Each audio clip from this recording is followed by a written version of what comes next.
Maybe the best science fiction doesn't propel you into another universe or charge its protagonist with salvaging the human race, but rather tweaks slightly some aspect of the world that we live in, settles comfortably into your imagination, and leaves you questioning assumptions you never realized that you had.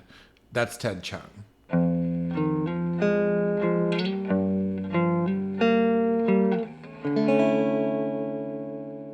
Hey, this is Blighted Pine Books, and today we're going to be taking a look at Ted Chiang's Stories of Your Life and Others.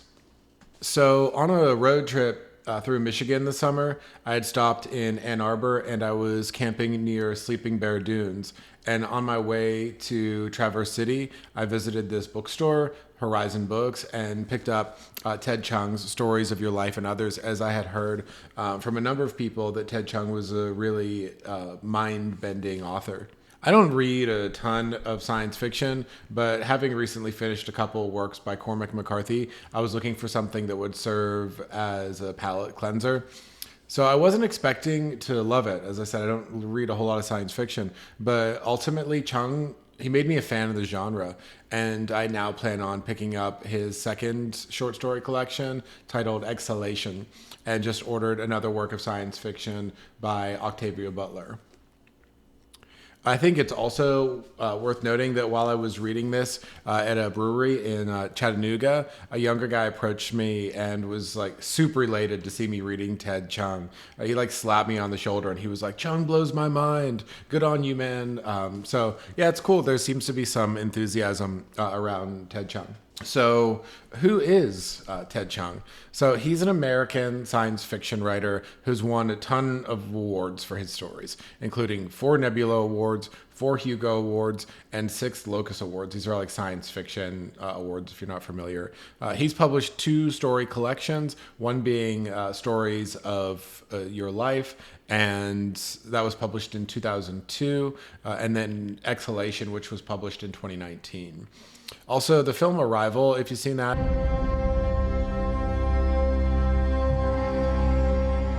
Who's being carted off in the medevac? Not everyone is wired for what you're about to do. That is based on Story of Your Life, which is included in this collection. So, Chung was born to Taiwanese American parents in New York. His parents fled mainland China in the 1940s during the Chinese Civil War that gave way to the Communist Revolution. And later they immigrated to the United States. His father was an engineering professor at Stony Brook University in New York, and his mother was a librarian. As a kid, Chung planned on becoming a physicist and wanted to write stories on the side, which he said was, acceptable for a Chinese family. He ultimately studied computer science and first published The Tower of Babylon in 1989. He currently lives in Bellevue, Washington, outside of Seattle, and he works as a technical writer. So, what are the stories in Stories of Your Life about? Here's like a brief summary, obviously without any spoilers for each. So the first story is titled The Tower of Babylon, which is named after the biblical structure, obviously. But it imagines this miner who climbs the biblical Tower of Babylon in an attempt to break through the vault of heaven. And on the way, he encounters temporary civilizations that live in the sky, plants that grow downward toward the sun, and a double helix-shaped staircase that ascends into cosmic heights and causes some pretty serious vertigo on the way. The second story is called Understand, and that one is about a man who undergoes a medical treatment and afterwards becomes super intelligent. He begins to perceive everything around him as like gestalts rather than mere phenomenon. Like he sees everything in like patterns, and he uncovers and escapes from an FBI-driven plot to track him down, but he ultimately meets his intellectual match. Sorry for interrupting, but if you are enjoying this thought-provoking discussion, if you wouldn't mind liking and subscribing down below, it'd be really appreciated. In the third story, Division by Zero, there's this mathematician named Renee, and she's named after like Rene Descartes, and she discovers an unsettling and fallacious proof that undermines algebraic logic. Her husband, who is Her husband, whose self-understanding is equally well-founded, learns that even his strongest beliefs can ultimately be undermined. This is probably one of the more human stories in the collection, and it's also like one of the more thematically tight in the bunch. The fourth story is titled "Story of Your Life" for the title, and it's brilliant. It's almost more of a novella. It's significantly longer than most of the other stories, and it's without a doubt like the heart of this collection. It's also the basis, as I already mentioned, for the great film titled Arrival. And this story explores themes of fate, how language shapes our understanding of the universe, and ultimately loss. It's about this linguist named Dr. Louise Banks who learns to communicate with aliens and whose perception of time is nonlinear. And in the process, she learns to embrace one's fate despite knowledge of impending tragedy. It's really good. The next story is called 72 Letters. It's like a steampunk-ish story set in Victorian England that follows like a Kabbalistic scientist who reanimates golems, deciphers the power of names, and oddly enough, investigates gigantic sperm cells. The next isn't really a story. It's like a little vignette. It's like a fake. It's like a fake article published in a scientific magazine, and it's published in a future where intelligence has surpassed human means. Science is limited to translating what the machines can calculate about the known universe. Sounds a little familiar. Hell is the absence of God. Is the next story. Really interesting one. And it was written in response. So in the back of this book, there's like he just calls them story notes here. And in the story notes section, he kind of like explains the origin, right? Kind of like what got him started thinking about the ideas that permeate these stories. And in this one, he said it was written in response to his belief that God went a little too easy on Job by granting him back all of his possessions and even replacing his children. And so this story imagines a world where God is undoubtedly real. Angels descend upon the earth with terrifying regularity. They even become something of a tourist attraction. And when they do arrive, they cause chaos and destruction.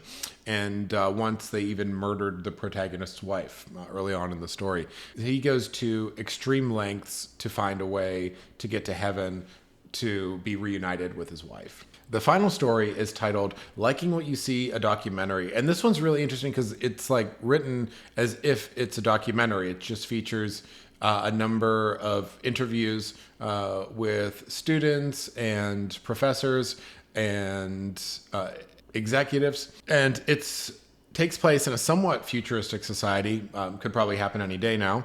And it includes debates about the use of this new technology called Calignosia on university campus, Pembleton.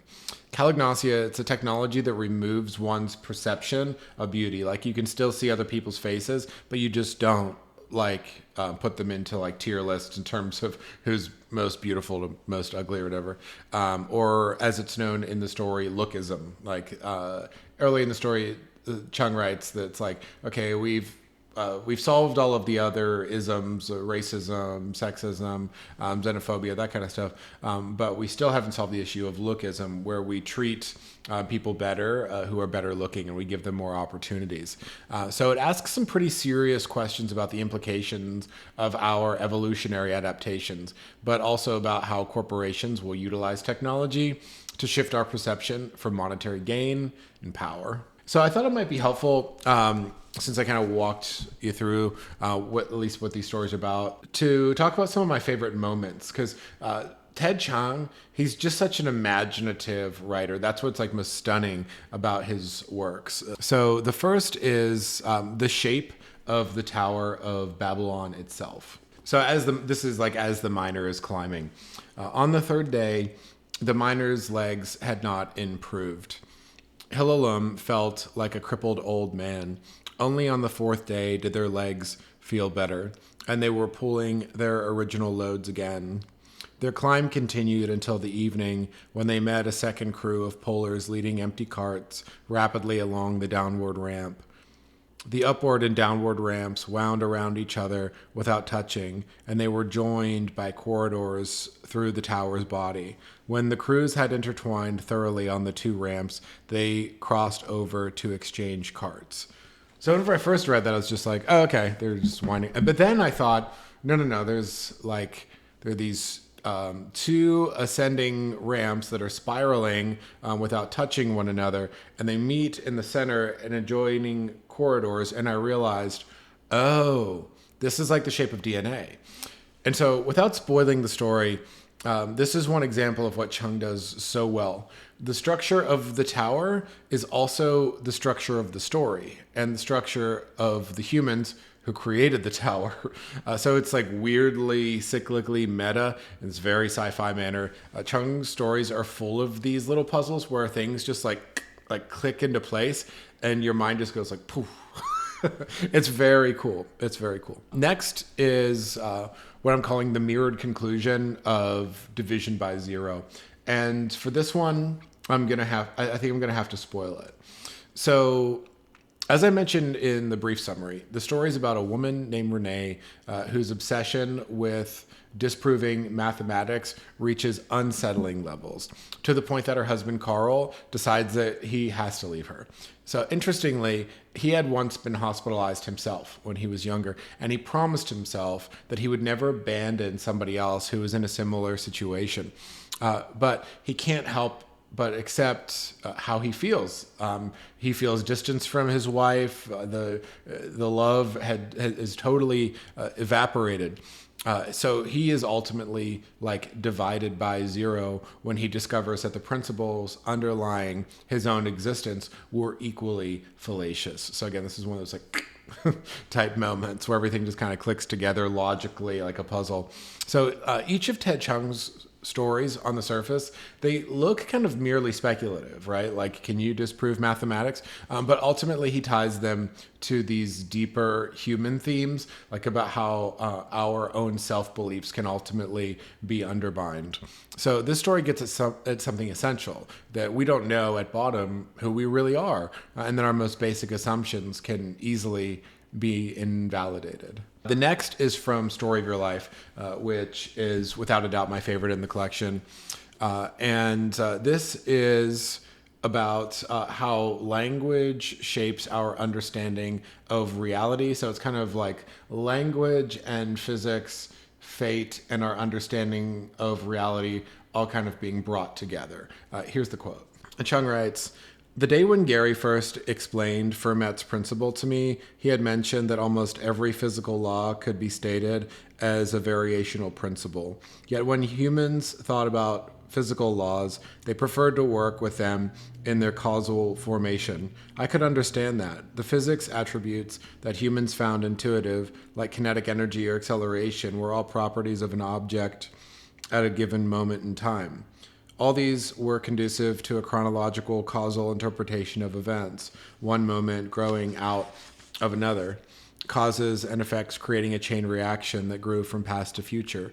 In contrast, the physical attributes that the heptapods found intuitive, like action, or those other things defined by integrals, were meaningful only over a period of time. And these were conducive to a teleological interpretation of events. By viewing events over a period of time, one recognized that there was a requirement that had to be satisfied, a goal of minimizing or maximizing, and one had to know the initial and final states to meet the goal. One needed knowledge of the effects before the causes could be initiated. I was growing to understand that too."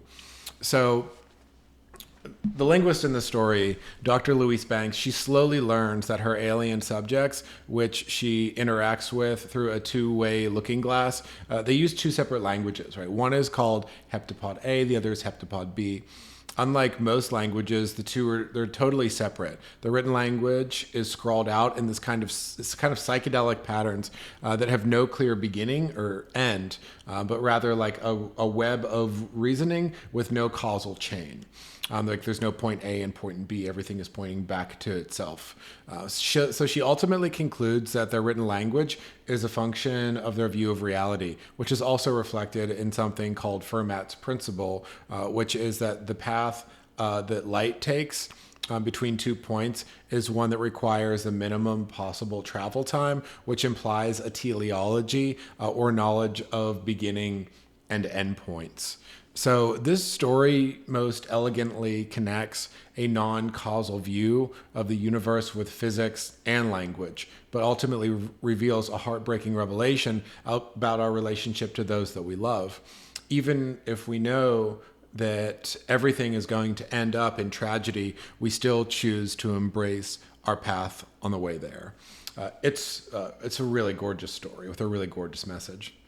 And then the last thing I just wanted to point to was in the Liking What You See, a documentary, just about the concept of calognosia. I just thought it was really interesting, just conceptually. Ted Chiang writes that calognosia is possible because of the existence of certain neural pathways in the brain. All animals have criteria for evaluating the reproductive potential of prospective mates, and their evolved neutral circuitry to recognize those criteria. Human social interaction is centered around our faces, so our circuitry is most finely attuned to how a person's reproductive potential is manifested in his or her face. You experience the operation of that circuitry as the feeling that a person is beautiful, ugly, or somewhere in between. By blocking the neural pathways dedicated to evaluating those features, we can induce calognosia. So this is probably the most near-term speculative narrative in this collection. Ted Chiang reveals in the story note section that if calognosia as a technology was ever available, he for one would give it a try, which I thought was interesting. Where so many science fiction films and narratives suggest grand voyages or near special destruction events, Chiang is more than happy to explore a niche of human experience and even wonder if his own narrative inventions wouldn't bear possible fruit in our society. So ultimately, I think maybe I'd like to do I think I'll do a tier list of these stories. So I think I would start with my favorite story is definitely A Story of Your Life. I'd give that one a 10 out of 10 easy. Division by Zero, I would rate that as my second with a 9 out of 10. The Tower of Babylon is also awesome. I would rate that a 9 out of 10. Liking What You See, a documentary, followed by Hell is the Absence of God. Understand, a lot of people love this story. It was the one story that I was just meh. And then 72 Letters also didn't resonate as well. That was still pretty interesting. And then finally, The Evolution of Human Science. It's not really a story. It's just a fake article. So I'm just kind of not putting it on the list. So in closing, I really enjoyed this. I really enjoyed Stories of Your Life. And as I mentioned at the outset, I'm just now way more curious about science fiction and speculative fiction in general. Barack Obama, he apparently put Exhalation on one of his summer reading lists. And he called it the best kind of science fiction. And I know exactly what he means. Chiang's approach to the genre is at once mind-bending, combining physics and math and linguistics and spirituality with an exploration, most importantly, of the human psyche and the human heart. I couldn't more highly recommend a collection of stories. So yeah, go out, get yourself a copy. Travel up to Traverse City, Michigan, get yourself a copy of Stories of Your Life. So this has been Blighted Pine Books. This is Stories of Your Life by Ted Chiang. And thanks for hanging with me today, and hope you'll have a really good one.